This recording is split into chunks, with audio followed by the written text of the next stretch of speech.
I dic, que hi ha l'Anastàcia? I el Valentín em diu, no, no hi és. També podem dir, no hi és ara.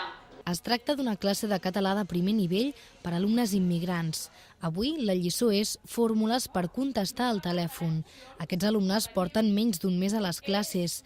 Encara no es defensen amb l'idioma, però ja es deixen anar amb algunes paraules. Solamente el saludo, el hola y el adeu. Y si me hablan en catalán, les contesto como puedo. Si yo no contesto en catalán, me hablan en castellano. Pero lo intento un poco. Una miqueta. La Carmina és mexicana, va arribar fa un mes a Barcelona i una de les primeres coses que va fer va ser matricular-se en aquest centre de normalització lingüística.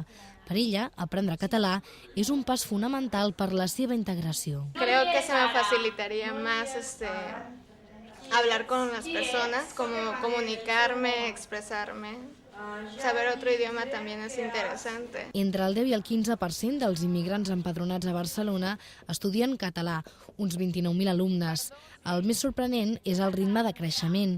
En 3 anys, el número d'estudiants ha augmentat un 89% i es calcula que si la progressió continua així, en 10 anys, el 100% dels immigrants hauran passat per algun d'aquests cursos. Segons les administracions, les classes de català han de servir per donar les mateixes oportunitats als immigrants que als autòctons. Prosperar, de sentir que aquest país és un país en el qual una persona que ve de fora pot arribar a veure complertes les seves aspiracions. Per aquesta igualtat d'oportunitats, el fet de poder dominar les llengües oficials d'aquest país. Per procedència, els sud-americans continuen sent majoria a les aules i representen la meitat dels alumnes.